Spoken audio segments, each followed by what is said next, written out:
राहुल भट्टड़ आपका मेरे YouTube channel में फिर से एक बार स्वागत करता हूँ।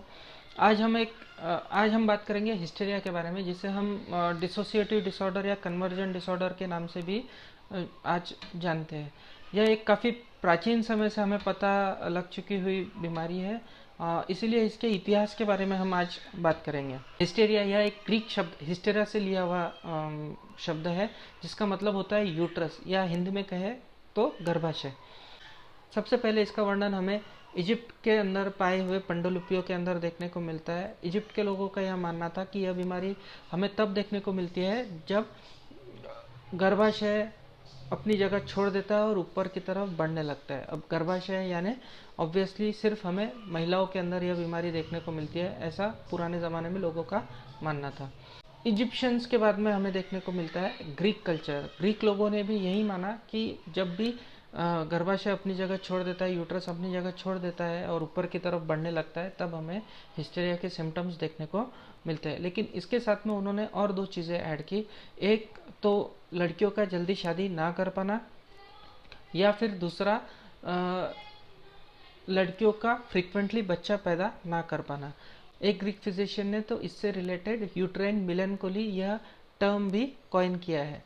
इसके बाद में आया रोमन कल्चर। रोमन कल्चर ने भी यही माना कि यह बीमारी गर्भाशय की गड़बड़ी की वजह से हमें देखने को मिलती है, लेकिन उन्होंने यह धारणा को नकार दिया कि गर्भाशय अपनी जगह छोड़ देता है, यूट्रस अपनी जगह छोड़ देता है। ये रोमन्स ने नहीं माना। इसके बाद में 5वीं से 13वीं शताब्दी के बीच में क्रिश्चियनिटी का प्रचार हमें देखने को मिला।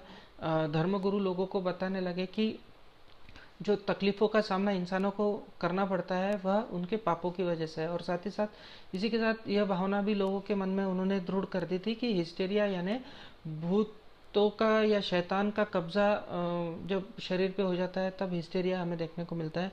अब इस समय पे हिस्टेरिया के 3 प्रकार के इलाज हमें देखने को मिलते थे। एक होता था चर्च के अंदर, जहाँ पे भूत है यह मानकर वो महिलाओं को सताया करते थे, उनमें से भूत भगाने की कोशिश किया करते थे। कई बार तो महिलाओं को चुड़ैल समझकर बहुत ज़्यादा सताया जाता था, यहाँ तक कि मार भी दिया जाता था। इसके अलावा इसे ट्रीट करने का जो दूसरा नुस्खा अपनाया जाता था वह यह था कि जैसा कि माना जाता था कि गर्भाशय अपनी जगह छोड़ देता है, तो ये माना जाता था कि यह गर्भाशय जो है, जो यूट्रस है, वह इत्रों की तरफ अट्रैक्ट होता है। जो अच्छी खुशबू होती है उसकी तरफ वह अट्रैक्ट होता है, और जो बदबूदार स्मेल रहेंगी उससे वह दूर जाता है। ये माना जाता कि यह गर्भाशय बहुत ज़्यादा ऊपर आ गया है, नाक के पास में आ गया है, तो नाक से हमें अमोनिया सॉल्ट को सूंघने दिया जाता था। अब ऐसा माना जाता था कि इस बदबू की वजह से जो गर्भाशय है वो नीचे की तरफ मूव होता है। और जैसा कि मैंने बताया कि ऐसा माना जाता था कि ये खुशबूदार चीज़ों की तरफ अट्रैक्ट होता है, तो योनि के पास में जो है ऑयल्स को और सेंट्स को लगाने की, योनि के अंदर सेंट्स डालने की एक प्रक्रिया करते थे। खुशबूदार तेल का इस्तेमाल तब किया जाता था जिससे उसकी तरफ ये गर्भाशय या यूट्रस अट्रैक्ट हो और नीचे की तरफ आए। काफ़ी स्ट्रेंज है, बट उस ज़माने में यह ट्रीटमेंट काफ़ी प्रचलित थी। 18वीं शताब्दी तक यही सब होता था। कई सालों बाद में भी जब ये पता चल गया कि यह कॉज नहीं है, सामान्य औरतें अपने साथ में अमोनिया का सॉल्ट की एक डब्बी रखती थी। जब भी उन्हें बेहोशी जैसा लगता था तो वो उसे सूंघ लिया करती थी, जिससे उसे अच्छा लगता था। ऐसा क्यों होता था, इसका भी एक थियोरी है जो काफ़ी इंटरेस्टिंग है। अमोनिया के सॉल्ट्स जो होते हैं वो काफ़ी पंजेंट होते थे और अपर एयरवेज को वो इरिटेट करते थे। अपर एयरवेज इरिटेट होने की वजह से ज़ोर से सांस पेशेंट इन्हें सूंघने के बाद में लेता था। अब ज़ोर से सांस लेने के बाद में जो ऑक्सीजन है उसका एकदम से सप्लाई ब्रेन को हो जाता था, जिसकी वजह से जो बेहोशी जैसी कंडीशन औरतों को लगती थी वो दूर हो जाती थी। विक्टोरियन कल्चर के अंदर यह प्रचलित मान्यता थी कि यह बीमारी जो होती है वो संभोग की कमी की वजह से या सेक्सुअल सेटिस्फैक्शन की कमी की वजह से ज़्यादा होती है। तब डॉक्टर हाथ से मसाज करते थे योनि का औरतों के, और उन्हें सेटिस्फैक्शन देने की कोशिश किया करते थे, जिससे इस बीमारी का ट्रीटमेंट हो सके।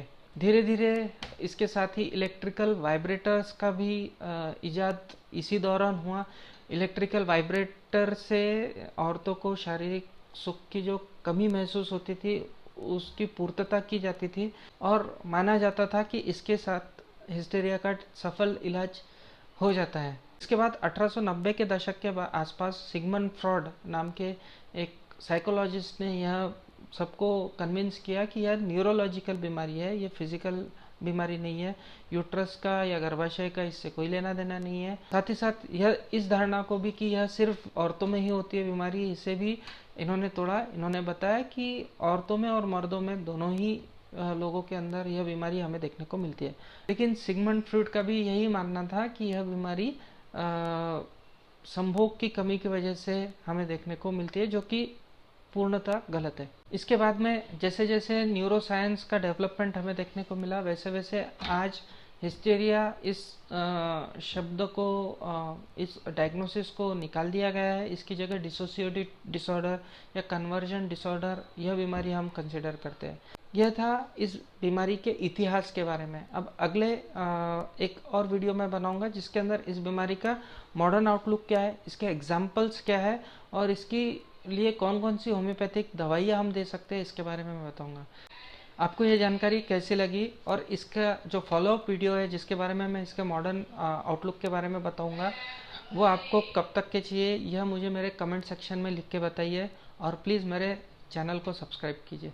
Thank you. आशा करता हूँ आपको ये वीडियो काफ़ी इंटरेस्टिंग लगाऊंगा। बाय।